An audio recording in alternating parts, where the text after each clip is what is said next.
Question दिया है कि आधुनिक गणितज्ञों के अनुसार अपरिभाषित पद है, तो इसका आंसर ए नंबर बिंदु होगा, क्योंकि बिंदु की कोई विमाएँ नहीं होती है, अर्थात बिंदु के लंबाई चौड़ाई ऊंचाई कुछ भी नहीं होता है। इसलिए आधुनिक गणितज्ञों के अनुसार अपरिभाषित पद बिंदु है।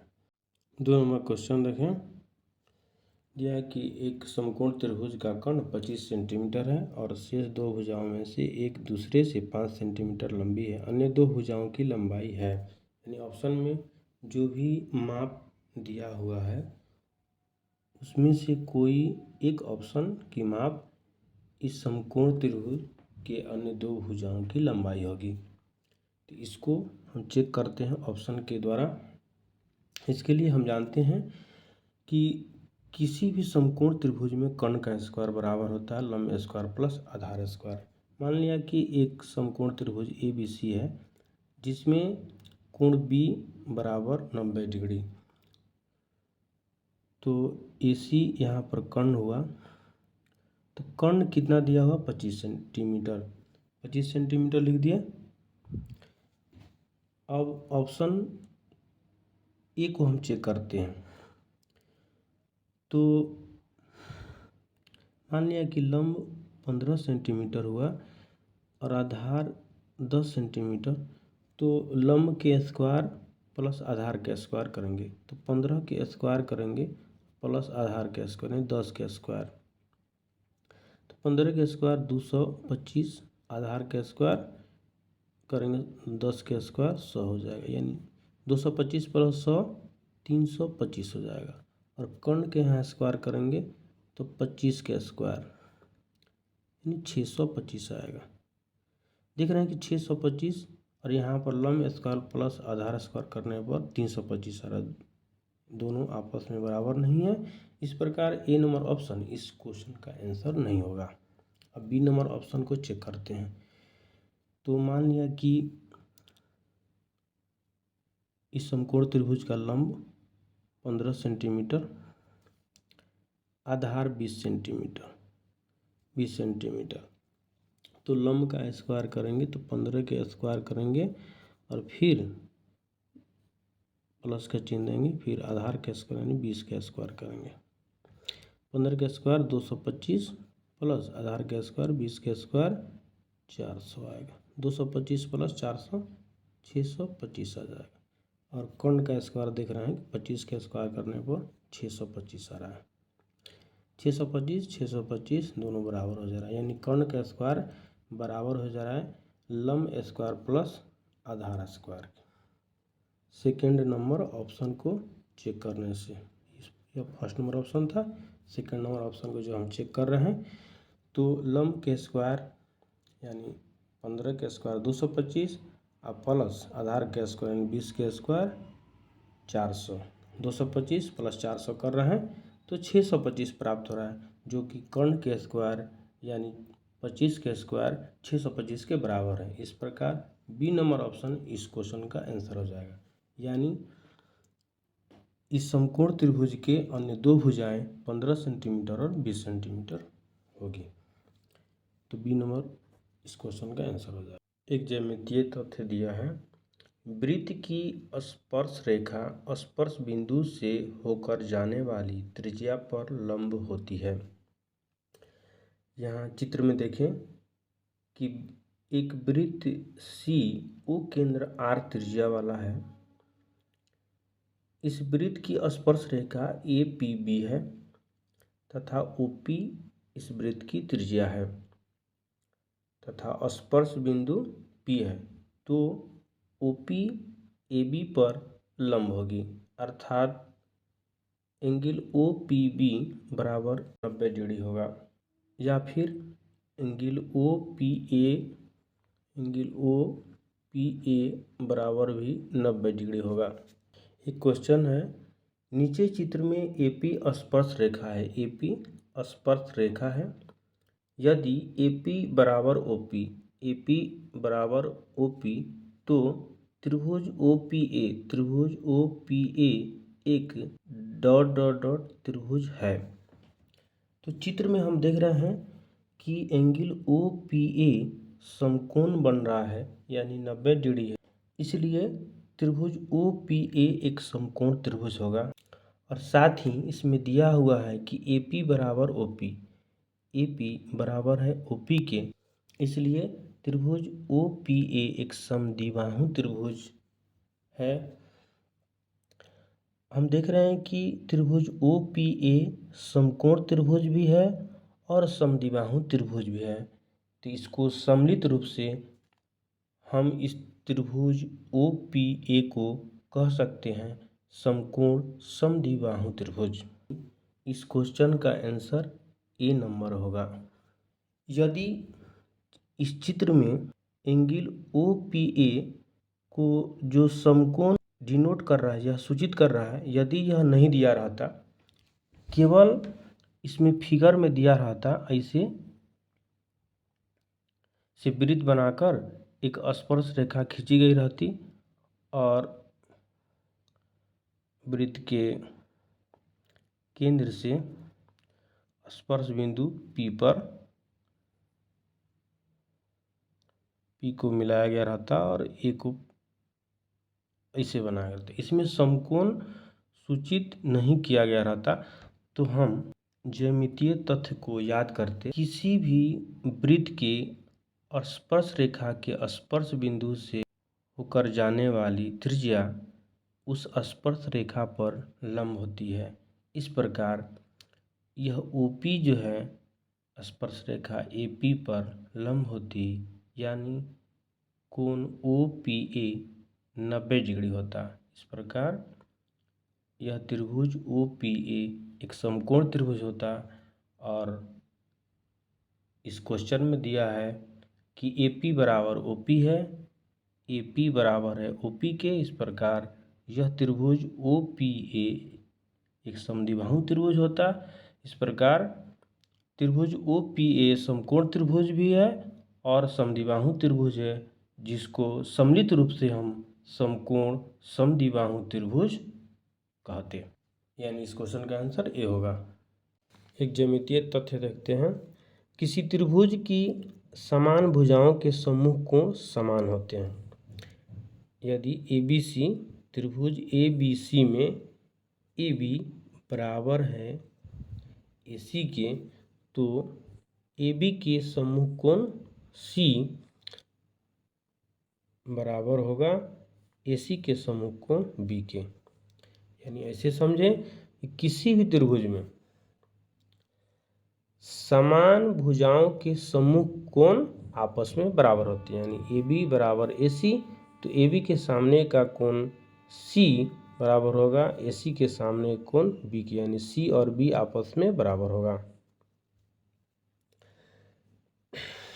दूसरा देखते हैं कि समांतर चतुर्भुज के विकर्ण परस्पर समद्विभाजित करते हैं। यहाँ ABCD एक समांतर चतुर्भुज है जिसके विकर्ण AC और BD एक दूसरे को बिंदु O पर काटते हैं। तो OA बराबर होगा OC के और OB बराबर होगा OD के। यानी ऐसे समझे कि किसी भी समांतर चतुर्भुज में उसके विकर्ण एक दूसरे को समद्विभाजित करते हैं। यहाँ पर ABCD एक समांतर चतुर्भुज है जिसके विकर्ण AC और BD है, जो एक दूसरे को O बिंदु पर काटते हैं। इस प्रकार OA बराबर होगा OC के और OB बराबर होगा OD के। एक और ज्यामितीय तथ्य देखते हैं। आयत और वर्ग के विकर्ण समान लंबाई के होते हैं। यहाँ पर आयत ABCD है जिसके विकर्ण AC और BD है। यह दोनों विकर्ण आपस में बराबर होंगे। यहाँ ABCD एक आयत है जिसके विकर्ण AC तथा BD है, जो G बिंदु पर एक दूसरे को काटते हैं। यहाँ ABCD एक आयत है जिसके विकर्ण AC तथा BD है, जो एक दूसरे को G बिंदु पर एक दूसरे को काटते हैं। इसलिए AC बराबर होगा BD के। कारण कि हम देख रहे हैं ज्यामितीय तथ्य में कि आयत और वर्ग के विकर्ण समान लंबाई के होते हैं। आयत हो या फिर वर्ग हो, PQRS एक वर्ग है, इसके विकर्ण समान लंबाई के होते हैं। हम जानते हैं कि आयत एक समांतर चतुर्भुज है। आयत एक समांतर चतुर्भुज है। हम जानते हैं कि आयत भी एक समांतर चतुर्भुज है और समांतर चतुर्भुज के विकर्ण परस्पर समद्विभाजित करते हैं। और हम थोड़ा देर पहले पढ़े हैं कि समांतर चतुर्भुज के जो विकर्ण होते हैं वे एक दूसरे को समद्विभाजित करते हैं इस प्रकार। इसलिए GA बराबर GC और GB बराबर GD हो जाएगा। फिर हम समझते हैं कि एक से हम देख रहे हैं कि AC बराबर है BD के। AC विकर्ण AC बराबर BD के हैं, तो हम AC को लिख सकते हैं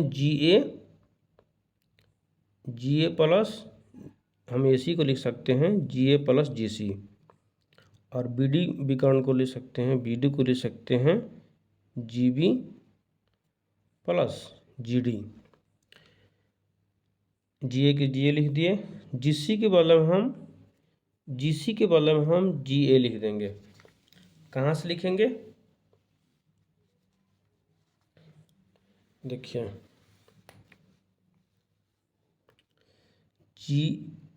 यहाँ पर GC के बदले में GA लिखेंगे, कारण कि GA बराबर GC के होता है, तो GC के बदले में हम GA लिख दे रहे हैं। यहाँ पर GC के बदले में GA लिख देंगे, फिर GB के GB लिख दें प्लस प्लस, और फिर GD के बदले में हम GB लिख सकते हैं। यहाँ दिया हुआ है समीकरण 2 से हम देखें कि GD के बदले में हम GB लिख सकते हैं। इस प्रकार GA plus GA 2GA, GB plus GB 2GB हो जाएगा, 2 कट जाएगा, तो GA बराबर GB। समीकरण 3 हो गया। समीकरण 2 और समीकरण 3 से हम देखते हैं कि समीकरण 3 में हम देखते हैं कि GA बराबर हो रहा है किसके? GB के। समीकरण 3 में हम देखते हैं कि GA बराबर हो रहा है, GA GB के बराबर हो रहा है, GA GB के बराबर हो जा रहा है। और समीकरण 2 में देख रहे हैं कि GA बराबर है GC के,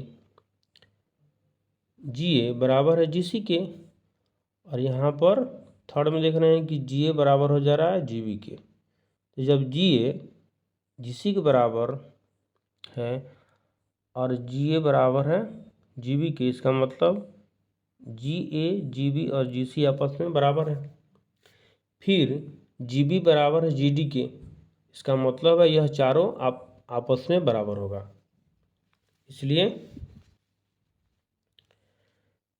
इसलिए समीकरण 2 और 3 से GA बराबर GB बराबर GD बराबर GC, यानी किसी भी आयत के, इसे हम पाते हैं कि किसी भी आयत के विकर्ण एक दूसरे को जिस बिंदु पर काटते हैं उससे विकर्ण के जो 4 भाग बनते हैं वे चारों भाग आपस में बराबर होते हैं। साथ ही आयत के विकर्ण आपस में बराबर होते हैं। इसी तरह वर्ग में भी लें तो यहाँ PQRS एक वर्ग है जिसके विकर्ण PR तथा QS जो Z बिंदु पर एक दूसरे को या दोनों विकर्ण एक दूसरे को Z बिंदु पर काटते हैं, तो PR बराबर होगा QS के। कारण कि हम इस ज्यामितीय तथ्य में पढ़े हैं कि आयत और वर्ग के विकर्ण समान लंबाई के होते हैं। तो यह PQRS एक वर्ग है, तो इसके विकर्ण PR और QS समान लंबाई के होंगे। तो PR बराबर QS समीकरण 4 मान लेते हैं।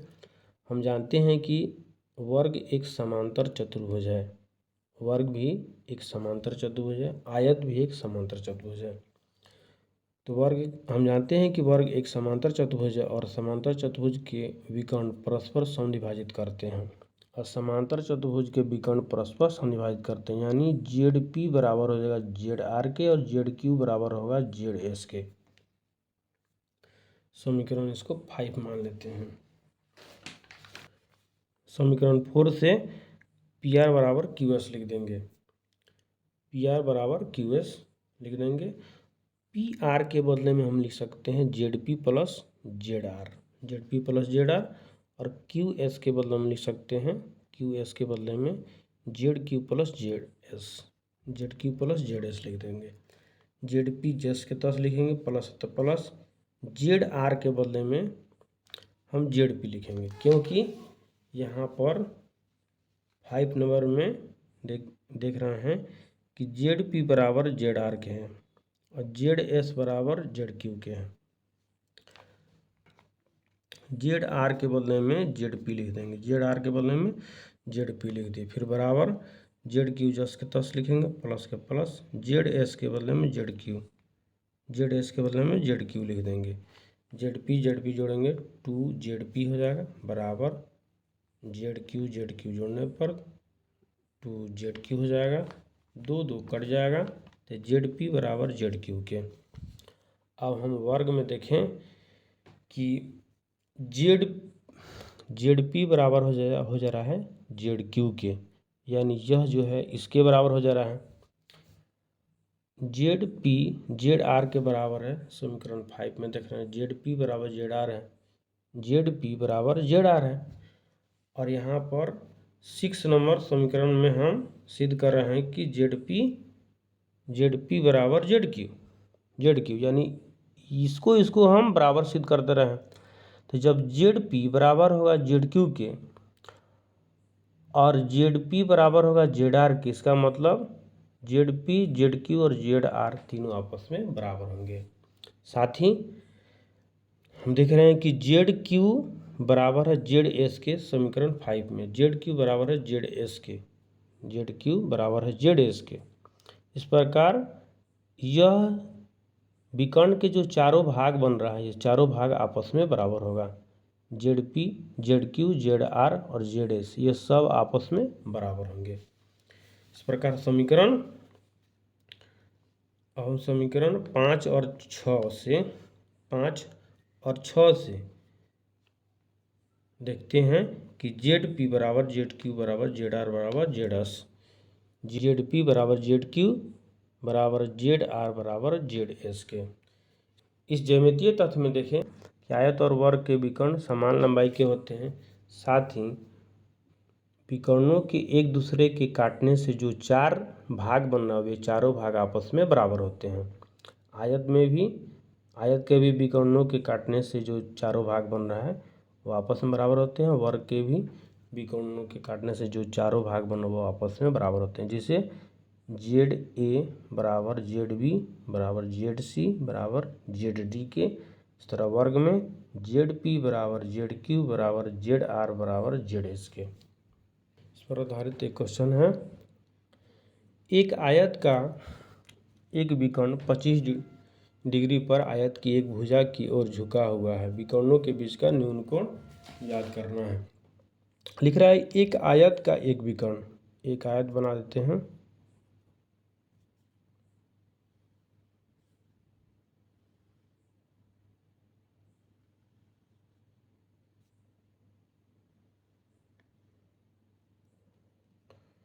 ए बी सी डी, एक आयत का एक विकर्ण 25 डिग्री पर आयत की एक भुजा की ओर झुका हुआ है।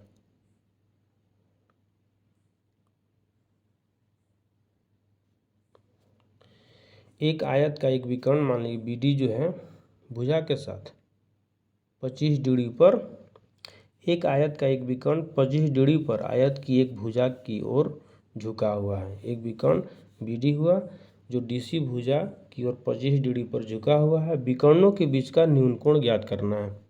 विकर्णों यानी ए को सी से मिला दें तो विकर्णों के बीच का न्यून कोण ज्ञात करो। देख रहे हैं कि यह अधिक कोण होगा 90 डिग्री से अधिक, न्यून कोण यानी इसको प्राप्त करना है। तो यह कोण कैसे प्राप्त हुआ? न्यून कोण का मतलब हुआ जो कोण 90 डिग्री से छोटा होता है उसे न्यून कोण कहते हैं। तो न्यून कोण हमको प्राप्त करना है जो 90 डिग्री से छोटा हो। तो हम थोड़ा देर पहले देखे हैं, मान लीजिए यह ओ बिंदु पर काटता है। थोड़ा देर पहले हम ज्यामितीय तथ्य में पढ़े हैं कि आयत के विकर्ण एक दूसरे को जो 4 भागों में बांटते हैं, वे चारों भाग आपस में बराबर होते हैं, यानी ओ ए बराबर ओ बी बराबर ओ डी बराबर ओ सी के। इस प्रकार हम देखें त्रिभुज ओ डी सी में, त्रिभुज ओ डी सी में ओ डी बराबर ओ सी के, ओ डी बराबर होगा ओ सी के, यह भुजा इसके बराबर होगा। और यह भी पढ़े हैं कि किसी भी त्रिभुज में समान भुजाओं के सम्मुख कोण आपस में बराबर होता है। तो जब त्रिभुज ओ डी सी में ओ डी बराबर ओ सी के है, तो ओ डी के सामने का कोण जो ये बनेगा ओ सी डी बराबर होगा किसके, ओ सी के सम्मुख कोण ओ डी सी के बराबर होगा कोण ओ डी सी के। अब ओ डी सी का मान कितना है, 25 डिग्री, यानी ओ सी डी, यह ओ सी डी कितना होगा, 25 डिग्री हो गया। अब देख रहे हैं कि त्रिभुज ओ डी सी में यह कोण 25 डिग्री, यह कोण 25 डिग्री, तो 25 25 50 डिग्री हो गया। तो तीसरा जो कोण यह बन रहा है, इस कोण का मान कितना होगा, तो इस कोण का मान होगा, हम जानते हैं कि त्रिभुज के तीनों कोणों का योग 180 डिग्री होता है। तो 180 डिग्री में से इस दोनों कोणों का योग घटा देंगे तो यह प्राप्त हो जाएगा। तो 180 में से 25 25 50 घटा देंगे तो हमको प्राप्त होगा 130 डिग्री, यानी एंगल डी ओ सी बराबर हो जाएगा 130 डिग्री, डी ओ सी 130 डिग्री। यह चूँकि विकर्णों के बीच का अधिक कोण निकला। अधिक कोण किसे कहते हैं, जो कोण 90 डिग्री से अधिक लेकिन 180 डिग्री से कम हो उसको अधिक कोण कहते हैं। हमको ज्ञात करना है विकर्णों के बीच का न्यून कोण, यानी इसको ज्ञात करेंगे। तो हम जानते हैं किसी भी स्ट्रेट लाइन पर यानी सरल रेखा पर बना कोण 180 डिग्री होता है। इस प्रकार यह कोण और यह कोण दोनों कोणों का योग 180 डिग्री होगा। तो जब यह कोण 130 है तो 130 तो 180 में से 130 घटाएंगे तो हमको प्राप्त होगा 50 डिग्री, यानी न्यून कोण जो प्राप्त हुआ बी ओ सी वह 50 डिग्री प्राप्त हुआ। तो विकर्णों के बीच का न्यून कोण कितना होगा, 50 डिग्री, यही आंसर हो जाएगा। एक ज्यामितीय तथ्य देखते हैं। यदि वृत्त की स्पर्श रेखा के स्पर्श बिंदु से एक जीवा खींची जाए तो इस जीवा द्वारा दी हुई स्पर्श रेखा के साथ बनाए हुए कोण संगत एकांतर खंडों में बनाए गए कोण के क्रमशः बराबर होते हैं। यानी इसके कहने का मतलब है कि यदि वृत्त की स्पर्श रेखा के स्पर्श बिंदु से, यहाँ पर ए पी बी एक स्पर्श रेखा है, वृत्त की स्पर्श रेखा है जिसकी स्पर्श बिंदु पी है। क्लियर। यदि वृत्त की स्पर्श रेखा के स्पर्श बिंदु स्पर्श रेखा ए पी बी के स्पर्श बिंदु पी से एक जीवा खींची जाए, तो एक जीवा पी क्यू खींच रहे हैं, तो इस जीवा द्वारा दी हुई स्पर्श रेखा, यह पी क्यू जीवा द्वारा दी हुई स्पर्श रेखा ए पी बी के साथ बनाए गए कोण, यानी यह जो कोण बन रहा है क्यू पी बी, यह कोण किसके बराबर होता है, स्पर्श रेखा के साथ बनाए गए कोण संगत एकांतर खंड में बनाए गए कोण के क्रमशः बराबर होता है। इस जीवा द्वारा संगत एकांतर खंड में जो कोण बन रहा है पी आर क्यू के बराबर होता है।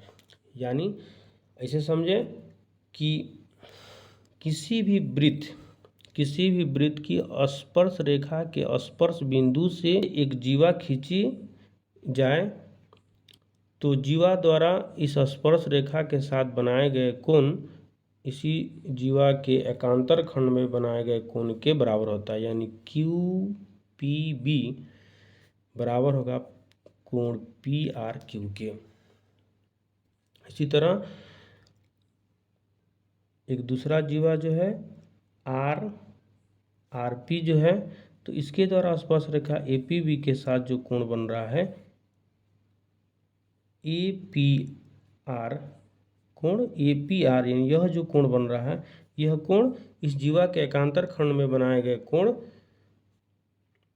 पी क्यू आर के बराबर होगा। यानी यह कोण जो है इस कोण के बराबर होगा और ई जो कोण है इस कोण के बराबर होगा।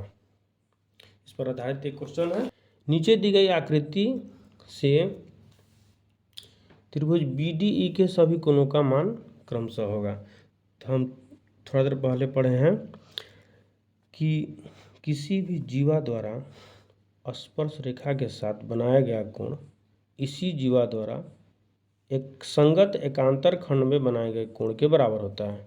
यानी ये जो कोण होगा इस कोण के बराबर होगा। यह 60 डिग्री है तो ये भी 60 डिग्री होगा। इस प्रकार ई बी जीवा द्वारा स्पर्श रेखा के साथ बनाया गया कोण 75 डिग्री है, तो इस जीवा के एकांतर खंड में जो कोण बनेगा ई डी बी, यह कोण भी 75 डिग्री के बराबर होगा। यह दोनों कोण आपस में समान होगा, तो यह भी 75 डिग्री हो जाएगा।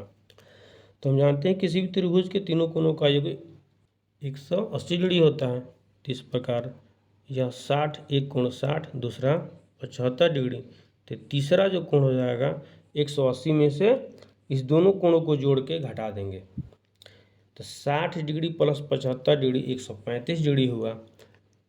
135 को 180 में से घटाएंगे तो हमको प्राप्त होगा 180 माइनस 135 प्राप्त होगा हमको 45 डिग्री। यानी यह जो कोण होगा 45 डिग्री हो जाएगा।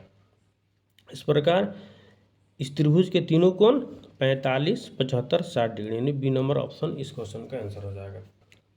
एक ज्यामितीय तथ्य देखते हैं। समांतर चतुर्भुज के समूह कोण बराबर होते हैं। समांतर चतुर्भुज ए बी सी डी एक समांतर चतुर्भुज है, तो इसके समूह कोण ए बराबर होगा सी के और बी बराबर होगा डी के। चक्रीय चतुर्भुज किसे कहते हैं?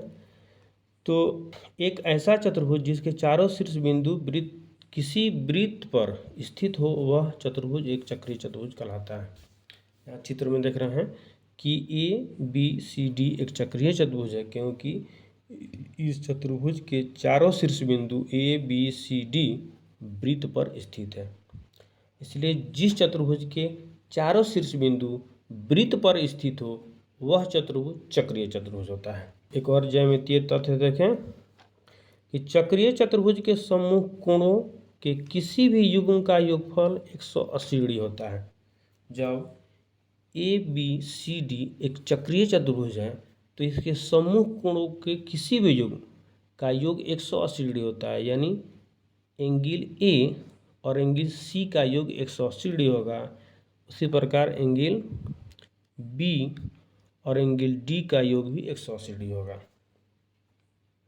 इस पर आधारित एक क्वेश्चन। एक ठोस की कुल कितनी विमाएँ होती है? तो एक ठोस की टोटल 3 विमाएँ होती है, लंबाई, चौड़ाई और ऊंचाई। इसका आंसर डी नंबर हो जाएगा। 7 नंबर क्वेश्चन है, किसी चक्रीय समांतर चतुर्भुज का प्रत्येक कोण ... समकोण के बराबर होता है। सबसे पहले एक वृत्त बनाते हैं। इसमें एक ऐसा चक्रीय चतुर्भुज बनावे जो समांतर चतुर्भुज हो।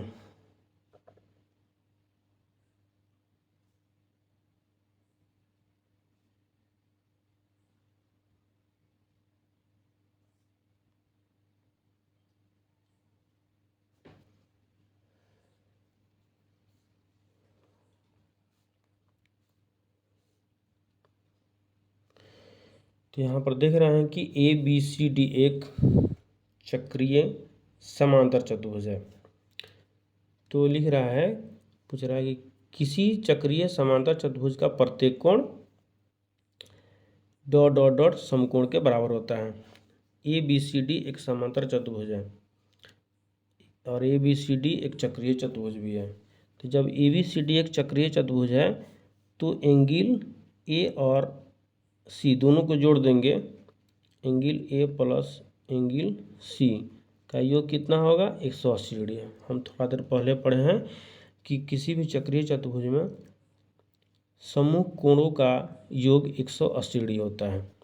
तो ए और सी का योग 180 डिग्री। इसी प्रकार एंगल बी और डी भी जोड़ेंगे, बी प्लस डी का योग भी 180 डिग्री होगा। साथ ही यह भी हम पढ़े हैं कि किसी भी समांतर चतुर्भुज में सम्मुख कोण आपस में बराबर होते हैं, यानी ए बराबर होगा सी के और बी बराबर होगा डी के। फिर साथ ही ए बराबर होगा एंगल सी के और बी बराबर होगा एंगल डी के। तो हम ए के बदले में क्या लिख सकते हैं, हम ए के बदले में लिख सकते हैं सी, चूँकि ए और सी आपस में बराबर है। तो एंगल सी प्लस सी के सी ही लिख दें बराबर 180 डिग्री, यानी 2C बराबर 180 डिग्री, यानी एंगल सी बराबर 2 से 180 में भाग दे देंगे, 90 प्राप्त हो जाएगा। यानी सी आपका कितना प्राप्त हुआ 90 डिग्री। सी 90 तो सी बराबर ए के है, तो भी 90 डिग्री हो जाएगा। फिर बी और डी आपस में बराबर है, साथ ही बी और डी का योग 180 डिग्री है। इसका मतलब है दोनों कोण ये भी 90-90 ही होगा। तो बी के बी और डी के बदले में क्या करते हैं कि बी लिख देते हैं बराबर 180 डिग्री। 2B = 180 डिग्री, यानी 2 से 180 काट देंगे तो 90 प्राप्त होगा, यानी एंगल बी = कितना 90 डिग्री। तो एंगल बी 90, तो बी बराबर डी के है, तो डी बराबर भी हो जाएगा 90 डिग्री। इस प्रकार हम देखें कि इस चक्रीय समांतर चतुर्भुज ABCD में प्रत्येक कोण कितना प्राप्त हो रहा है, ये भी 90 हो जा रहा है और ये भी 90 हो जा रहा है। यानी किसी चक्रीय समांतर चतुर्भुज का प्रत्येक कोण एक समकोण के बराबर होता है। यानी इसका आंसर हो जाएगा ए नंबर।